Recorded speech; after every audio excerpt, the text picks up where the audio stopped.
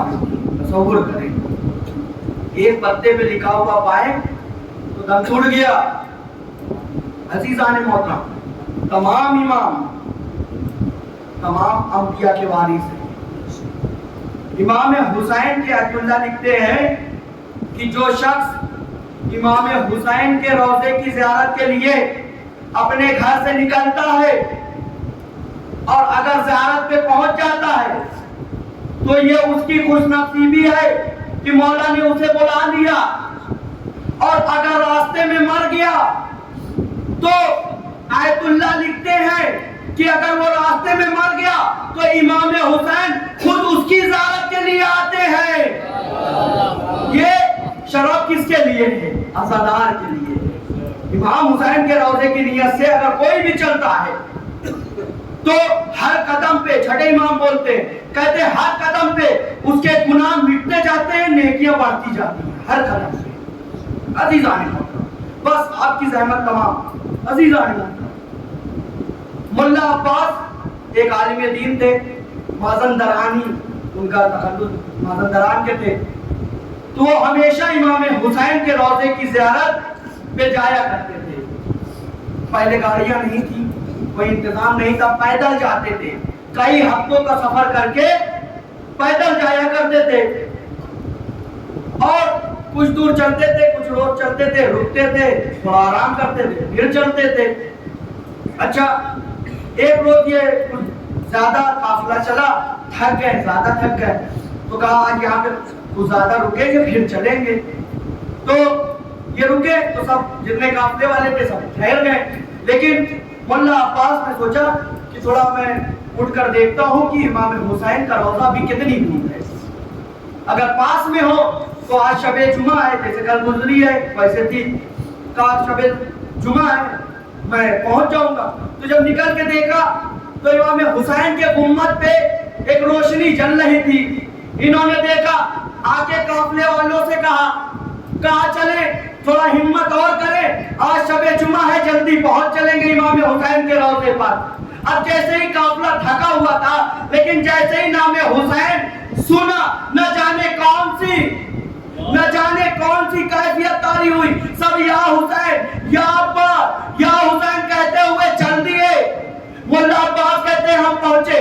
پہنچنے کے بعد میں نے امام حسین سے کہا, جہاں امام حسین کا کٹا ہوا صف ہے, کہا امام کس کا مصائب پڑھ دوں آج, کس کا مصائب میں آپ کو پڑھوں, کس کا پرسہ دے دوں؟ کیا عباس کے کٹے ہوئے بازوؤں کا پرسہ دے دوں؟ کیا سکینہ کے رخساروں پہ لگنے والے تماچوں کا پرسہ دے دوں؟ کیا بی بی زینب کے سر سے چھننے والی رداؤں کا پرسہ دے دوں؟ کہا میرے کچھ سمجھ میں نہیں آ رہا تھا, میرے پاس ایک مرثیہ کی کتاب تھی, میں نے کتاب کو کھولا, کھولنے کے بعد میں نے کہا مولا جس کا مصائب آ جائے گا میں پڑھ دوں گا. اب مرثیہ کی کتاب کھولا, اس میں ایک شبیہ پیغمبر نام علی اکبر جیسے ہی سامنے آیا, مولا عباس نے مصائب پڑھنا شروع کیا. مصائب پڑھنا عزیزان محترم, شب جمعہ ہو اور امام حسین کی زری رکھی ہو, امام حسین کا روضہ ہو اور اس کے سامنے علی اکبر کا مصائب پڑھا جائے, صحیح سے انصاف سے بتائیے گا کون ایسا شخص ہے جو گریہ نہیں کرے گا؟ بڑی زور و شور سے گریہ ہوا, لوگ ماتم کیے. ماتم کرنے کے بعد جب اپنے خوابگاہ کی طرف ملا عباس آئے نا, ایک مرتبہ مولا حسین خواب میں آئے. آنے کے بعد کہا اے ملا عباس میں تمہارا شکر گزار ہوں, تم میری زیارت کے لیے آئے ہو, میں تمہارا شکر گزار ہوں. ملا عباس میں تمہارا شکر گزار ہوں. اور ملا عباس یہ دو بات یاد رکھنا, جب یہاں سے جانا نا مازندران تو وہاں ایک میرا شیعہ رہتا ہے, اسے میرا سلام کہہ دینا. ملا عباس طرف گئے, کہا مولا ساری دنیا آپ کو سلام کرتی ہے, آپ کسے سلام کر رہے ہیں؟ کہا ہے ملا عباس وہ جو میرا شیعہ ہے, جب میرے شیعہ میرے عزادار میرے نام کی مجلس برپا کرتے ہیں تو وہ میرا شیعہ ان عزاداروں کی جوتیاں سیدھی کرتا ہے. ملا عباس جب جانا تو اسے میرا سلام کہنا. عزاداروں امام حسین نے کہا مولا عباس دوسری بات یہ ہے کہ آئندہ جب بھی آنا تو کبھی شب جمعہ علی اکبر کا مصائب نہ پڑھنا۔ مولا عباس نے کہا مولا کوئی قطع ہو گئی، کہا نہیں تم سے قطع نہیں ہوئی، ہر شب جمعہ میری ماں فاطمہ میرے روضے کی زیارت کو آتی ہے، لیکن جب سے تم نے علی اکبر کے مصائب پڑھے میری ماں غش میں ہے۔ اے مولا عباس تم نے روایت میں پڑھا ہے، تم نے صرف سنا ہے، میری ماں نے آنکھوں سے دیکھا ہے جب میں نے علی اکبر کے کلیجے سے برچی نکالی۔ ہاں مولا عباس میرا علی اکبر ایڑیا لگ رہا تھا، میری ماں برداشت نہیں کر پائی۔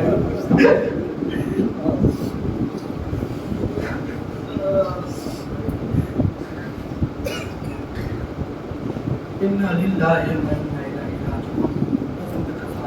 تسلیم کرنے امر ماں حسین